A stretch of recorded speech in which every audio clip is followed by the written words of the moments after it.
Teman-teman harus tahu nih kisah yang satu ini. Mudah-mudahan jadi pelajaran buat kita semua. Mudah-mudahan bisa mengambil hikmahnya. Ada namanya Bishr al-Hafi. Mungkin sebagian kita udah tahu tentang kisah ini.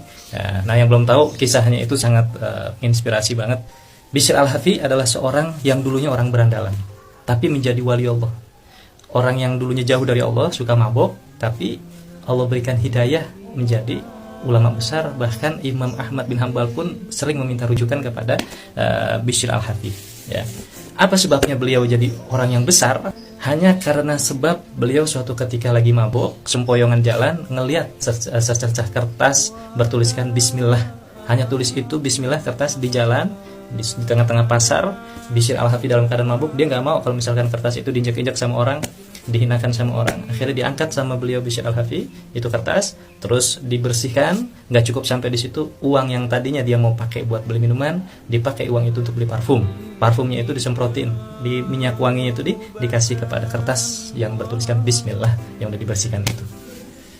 Suatu ketika di kampungnya itu, di kampungnya Bishr al-Hafi, ada orang ulama besar bermimpikan, sampaikan bahwa kepada Bishr al-Hafi bahwa Allah memuliakannya, Allah mengangkat derajatnya, dan Allah mengharumkan namanya. Akhirnya ini ulama nyamperin kepada Bishr al-Hafi, mengatakan yang tadi dalam mimpi itu. Seketika Bishr al-Hafi langsung berubah, nggak lagi mabuk-mabuk, ngelakuin hal maksiat dan sebagainya. Dia malah makin dekat sama Allah, ibadahnya makin rajin dan sebagainya. Dari sebab apa? Dari sebab dia memuliakan nama Allah, dia mengangkat nama Allah. Nah, pelajarannya gini teman-teman, kita ini kalau misalkan ada secercah atau kertasan, ada potongan-potongan kertas, di situ ada firman Allah, ayat-ayat Al-Quran, kalau bisa tuh diangkat, taruh di lemari, atau taruh di laci, atau taruh di tempat-tempat yang tinggi, di meja gitu. Jangan sampai dibiarin gitu aja.